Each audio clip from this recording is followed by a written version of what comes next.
అందరికీ నమస్కారం. ఇది నా రొమానియా రోడ్ ట్రిప్ మొదటి భాగానికి కొనసాగింపు వీడియో. ఈ వీడియోలో మా ప్రయాణం ఒక సుదూర పల్లెటూరికి.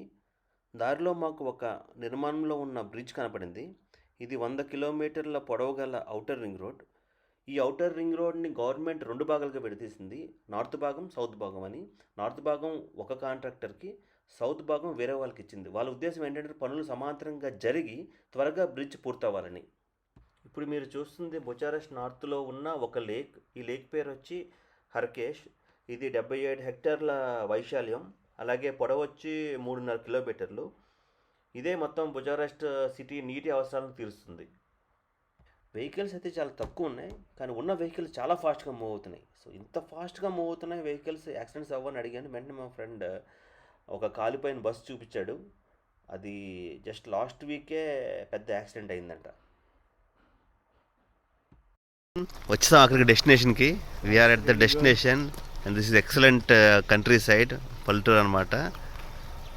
పల్లెటూరులో ఎక్కడైనా పల్లెటూరులే. ఒక చిన్న రాడ్ అడ్డంగా పెట్టాడు గేట్కి, ఒక లాక్ కూడా లేదు.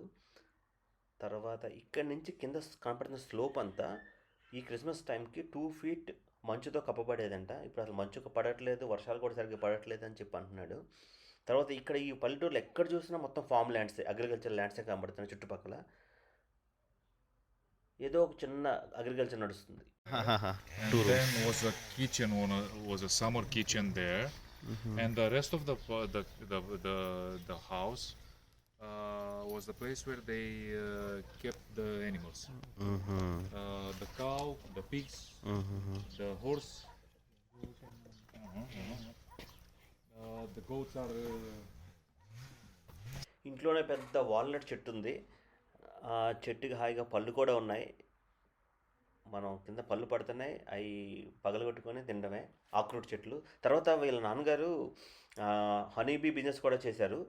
ఇవన్నీ కూడా హనీబీ బిజినెస్ సంబంధించిన ఎక్విప్మెంట్ అన్నమాట, అగ్రికల్చర్ సంబంధించిన ఎక్విప్మెంట్. ఇంకా ఇప్పుడు ఆ బిజినెస్ ఆగిపోయినా ఇంకా అది ఒకటి రెండు హనీబీస్ ఉన్నాయి అక్కడ.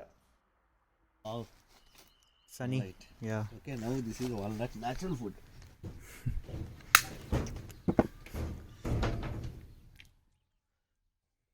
Wow. Natural food.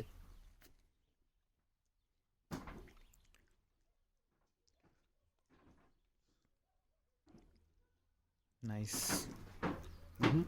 Nice. Yeah. Very good. ఇది హౌస్, పాతకాల హౌస్లో ఎలా ఉందో చూపిస్తాను. ఇది హౌస్, ఈ పక్కనే storage room, and this is place for fire, and like this is one room, and this is agriculture land. తర్వాత ఇది యానిమల్స్ కోసం.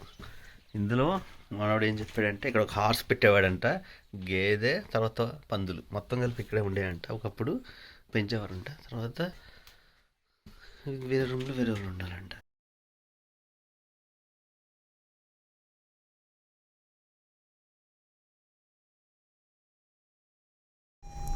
Okay, bye bye old house.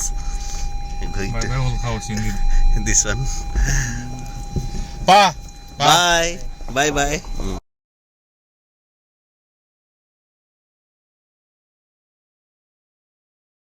ఎవరో చనిపోయారు, ఆయన అంతిమ యాత్ర జరుగుతుంది. చాలా కామ్గా, క్వైట్గా జరుగుతుంది అక్కడ బరిల్ గ్రౌండ్కి. ఇక తిరుగు ప్రయాణంలో వర్షం తగ్గింది. చాలా తొందరగానే బుచారెస్ట్ సిటీ అవుట్స్కట్స్కి వచ్చేసాం. ఈసారి వేరే రూట్లో వచ్చాం. ఈ రూట్లో వచ్చినప్పుడు మాకు చాలా హ్యాపీ అనిపించింది. నాకు అయితే మన డెలైట్, ఇన్ఫోసిస్ కంపెనీస్ కనబడ్డాయి. ఆ బిల్డింగ్స్ చాలా పెద్ద బిల్డింగ్స్. నేను ఆల్రెడీ చూశాను కూడా, చాలామంది ఇండియన్స్ వర్క్ చేస్తున్నారు ఇక్కడ. సో ఎవరైనా వస్తే ఇక్కడికి మనకు నాట్ ఏ ప్రాబ్లం. సో ఫైనల్గా మమ్మల్ని డ్రాప్ చేసి మనవాడు ట్రాలీతో పాటు వెళ్ళిపోయాడు. అలా ఎండ్ అయింది ఈరోజు మాకు. తర్వాత మేము కొన్ని హిస్టారికల్ ప్లేసెస్కి వెళ్ళాం. అందులో ఏంటంటే డౌన్ టౌన్లో ఒక 100 years ఓల్డ్ రెస్టారెంట్ ఉంది. అక్కడికి వెళ్ళాం. అక్కడ స్పెషాలిటీ ఏంటంటే ఆ కట్టడాన్ని అన్ని సంవత్సరాల నుంచి అలాగే ఉంచారు, ఏం మార్చకుండా, ఏమీ మోడిఫికేషన్స్ ఎక్కువ చేయకుండా. అక్కడ వాళ్ళు వంటకాలు కూడా రొమానియన్ వంటకాలకి స్టిక్ అయి ఉన్నారు. సో అది నేను కవర్ చేస్తాను నెక్స్ట్ వీడియోస్లో. తర్వాత అక్కడ ఆ ప్లేస్లో డ్యాన్సెస్, ట్రెడిషనల్ డ్యాన్సెస్ కూడా ఉన్నాయి. అవన్నీ కవర్ చేయడానికి ట్రై చేస్తాను. Thanks a lot.